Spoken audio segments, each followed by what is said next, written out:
Welcome to White Paper Podcasts, where our hosts Andre and Heather discuss a wide variety of informational sources, making them easy to understand in a fun and entertaining way. Today's podcast deals with the AI revolution and its effects on our work, play, and daily life.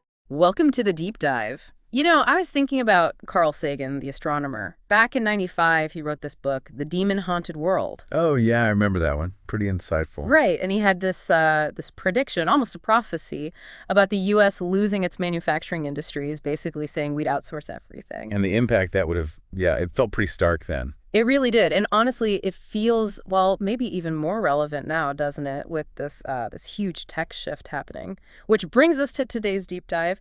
It's all about the AI revolution. But here's the twist we really want to unpack for you today.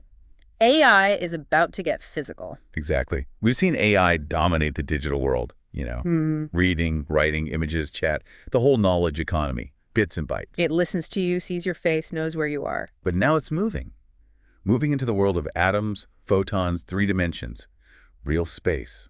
And that's our mission for you today, to really explore how this leap AI going physical is going to fundamentally change how you work, how you play, just the fabric of your daily life. It's not abstract theory anymore. This is happening. It's happening now. That's right. And like always, we've dug into a whole stack of fascinating sources you sent our way. Our job is to pull out the key stuff, the nuggets you need, give you that shortcut.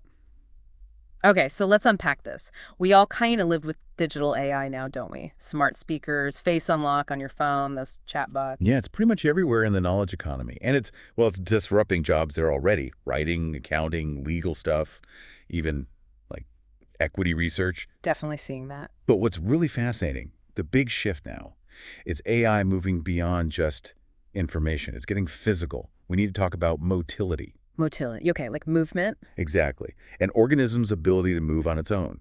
Think way back, like bacterial flagella. That's where it starts. What? But now, the line between your phone, a mobile device, and a robot, it's blurring fast. Blurring how? We're just talking about a new Cambrian explosion, but for machines, intelligent machines. Software is becoming agentic. Agentic, meaning it can act on its own, make decisions. Precisely. It can act in the physical world without constant human say-so. Robots are becoming agents. Okay, here's where it gets really interesting for me, and maybe a bit unsettling. The sources suggest basically any machine that can be automated will be. That's the logical endpoint, yes. And they even throw in, this might include you. What exactly do they mean by you? Is it just helping us or something?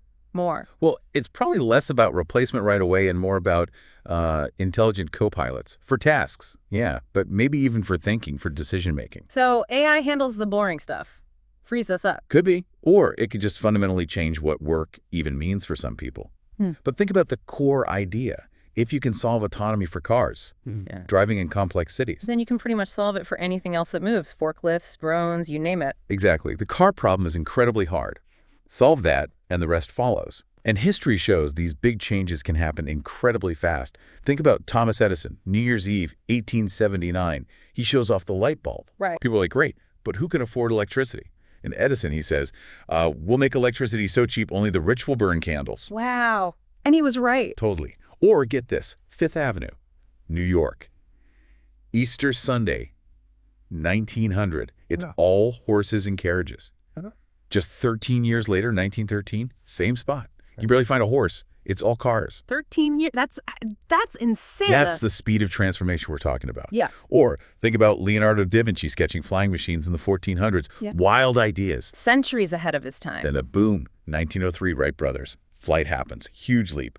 But then, look at a Boeing 737. Came out in 67. Today's planes. Honestly, pretty similar design, right? Yeah, they haven't changed that dramatically on the outside. So some innovation hits a plateau, but others, they explode. And AI, especially physical AI, we're definitely in an explosion phase. So why now? Why this big push from digital, the knowledge economy, into the physical world? The sources talk about a race for photons. What's that about? It's about data, but a different kind.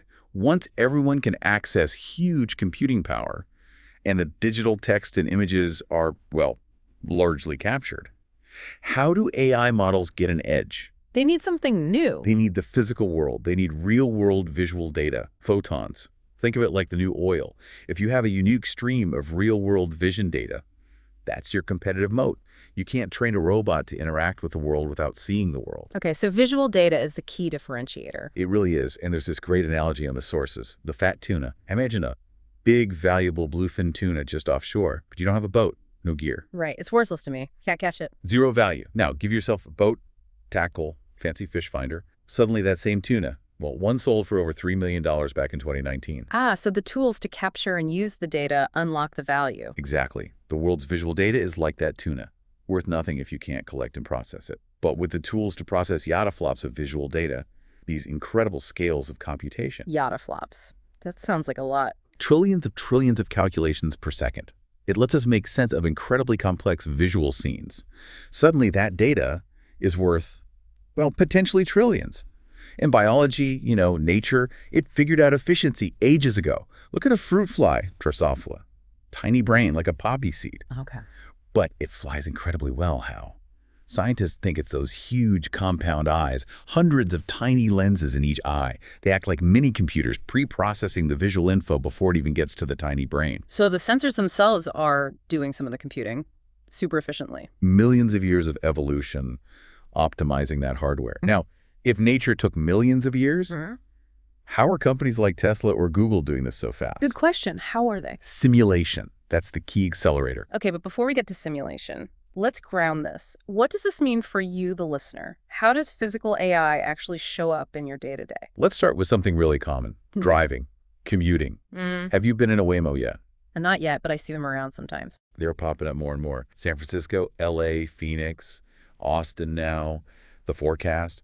They go from maybe 1,500 cars today to like 23,000 by 2030. They're getting really, really good. So good that. So good that, honestly, you might look back soon and just be amazed you ever hopped in an Uber with a stranger driving. Seems almost quaint. Huh. And Tesla's doing something different, aren't they, with their drivers? Yeah, Tesla's approach is unique. When you drive a Tesla, you're not just driving. You're kind of playing a giant video game, feeding data back constantly. Training their full self-driving model in simulation. Exactly. Using your real-world driving to make the simulation better, which makes the AI better. And the scale is just massive. 7 million Teslas now. Forecasted over 100 million by 2040. That's an unbelievable amount of data. Think about the time we all spend in cars, globally. Like 1.2 billion cars, 12 trillion miles a year. That adds up to, wait for it, 720 billion hours of passenger time.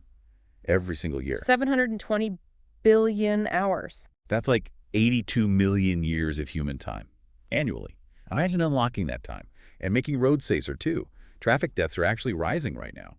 Automation promises a huge safety leap. So maybe I should hang on to my old manual transmission car in the garage. Definitely. That Hoopty is going to be an artisanal classic. Like, think about Ferrari. Why does it trade at such a high value? Part of it is that craftsmanship, that human touch. Your Manuair car, same vibe. Okay. Noted. Let's shift gears to work. We know AI is hitting knowledge jobs. Right. Writing, accounting, legal, CRM, equity analysts. We've seen that disruption starting. But the sources say the really big opportunity, the next frontier, is physical markets, going after the atoms, not just getting you to spend another hour on your phone. Totally. This is where the truly massive markets are. Think about the entire global economy built on physical stuff and movement. Embodied AI is going after that. Amazon seems like a key example here. Prime example. They're masters of vertical integration, and they're pushing hard on robotics. In 2017, they had about 5 human workers for every robot in their fulfillment centers. Okay. Our estimates for 2024, it's closer to 2 humans per robot. Places like their Shreveport Center are getting heavily automated. The potential savings, maybe $10 billion a year. 10 billion. Which makes you think. Yeah. Just like AWS started as an internal thing and became huge, could we see Amazon bot services someday, renting out their robot expertise? Interesting thought. And this leads straight to humanoid robots, right? That seems to be the big focus. It is. And why humanoids? Well, think about it. The world is built for humans, by humans. Yeah. Doors, tools, workspaces. So it makes sense for robots interacting with our world to have a similar shape. Exactly. Plus, there are 8 billion of us to watch and learn from. It's the ultimate training data set for movement and interaction. Where do you see them showing up first? Probably in tasks that are, dull, dirty, or dangerous. And in controlled environments first. Like factories, warehouses? Manufacturing lines, fulfillment centers, maybe commercial kitchens, even places like lithium mines, anywhere you can control the variables: temperature, light, layout, and keep humans predictable. And the economics must be compelling. Immense. The global labor market is something like $40 trillion, nearly 4 billion workers. Now imagine one humanoid robot, maybe at least for $5 an hour, potentially replacing 2 human workers earning, say, $25 an hour each. Over the robot's life, that's maybe $200,000 in value captured per robot. Even if they only replace 1% of the U.S. workforce, that's 1.6 million workers, you're looking at over $300 billion in value. Wow. Okay. Beyond work, what about new gadgets, new experiences? You mentioned AI getting in your face. Literally. Yeah, think about things like Meta glasses. They've got these tiny high-def cameras. What are they doing? They're capturing your hand movements, your interactions with the world. Precious real-world data? Exactly. Feeding billions of simulations to train avatars, maybe even humanoid robots down the line. They project maybe 20 million of these glasses in use within a couple of years. For you, this means augmented reality becoming more common, info overlaid on your vision, hands-free assistance. A whole new interface layer. Pretty much. And then there's Apple. They paused the car project, famously. Right. But don't count them out of embodied AI. They have everything: software, hardware, chips, batteries, sensors, that incredible supply chain. So what could they do? Imagine the car, maybe not one they build entirely, but the experience inside. It becomes like a giant iPhone wrapped around your body, a mobile Apple store, essentially. Seamless integration of your digital life into your physical movement. Personalized entertainment, productivity on the go. All of it. Highly integrated, intuitive. That's their playbook. Okay, let's look up the low-altitude economy. Flying cars. That still feels a bit sci-fi. You'd think. Yeah. But the sources argue, maybe counterintuitively, that navigating in 3D space might actually be easier for AI than chaotic 2D streets. Easier. Fewer unpredictable variables, maybe? Less dense traffic in the sky, dedicated lanes. Anyway, the tech is moving fast. Better e-motors, batteries, materials, communications, computing. Making eVTOL's electric vertical takeoff and landing vehicles more feasible? Exactly. Ubiquitous, even. The prediction is the low-altitude economy could eventually be bigger than the global car market. Bigger. Wow. Think about it. One eVTOL, maybe operating like an air taxi, could generate the revenue of 10 or 15 Ubers. It totally changes urban transport. Your commute could be airborne. And drones fit in here too, obviously. Hugely. Especially in defense. Elon Musk pointed out China apparently makes more drones in a day than the U.S. makes in a year. That's a staggering difference. He suggests future wars might be fought by autonomous drone swarms. Think about it. Normally, it takes maybe 5 people to operate one expensive drone. Right. With AI.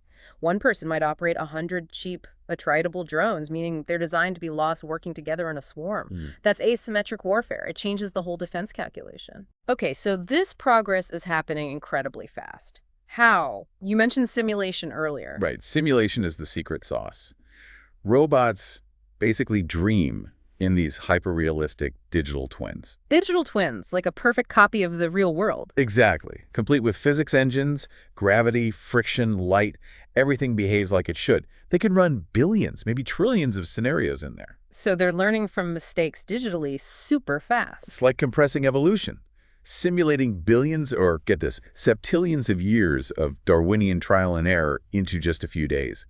This closes the sim-to-real gap incredibly quickly. Meaning what they learn in the simulation actually works in the messy real world. Almost perfectly transferable. It's a massive accelerator for development. So Tesla must be leveraging this heavily. What makes them stand out? What's their moat? It's really a combination, like 6 key things working together. First, obviously, the data from all those cars, 7 million now, heading towards 100 million. Real visual data feeding the simulations. Exactly. Second, their own robotics work, like the Optimus robot with those amazing hands, 22 degrees of freedom. Third, battery tech at massive scale. Critical for everything electric. Fourth, their AI itself, FSD. The Dojo supercomputer, their custom chips. Fifth, vertical integration, especially in U.S. manufacturing. Musk calls manufacturing their most critical component. Control over the whole process. Right. And finally, number 6, SpaceX. How does SpaceX fit in? SpaceX is the transport layer, the connective tissue. They've slashed launch costs, boosted payload capacity, massively increased satellite bandwidth, like a 10,000x improvement in cost per gigabyte sent to orbit. 10,000x. Wow. They're building Starlink, a whole new internet in space to connect everything, every car, plane, drone, ship, home, phone, all feeding data, all receiving commands.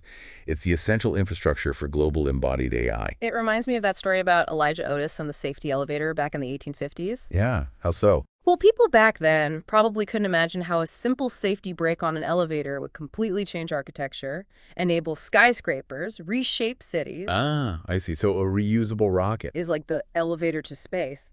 It fundamentally changes access, enables things we can't even fully imagine yet. That's a great analogy. Yeah. And, this whole push, it feels like history repeating in a way. Think about Sputnik in 1957. The Soviets getting into orbit first. Big shock to the U.S. Huge anxiety. And what happened? Kennedy announces the moonshot. Suddenly, everyone wants to be an astronaut.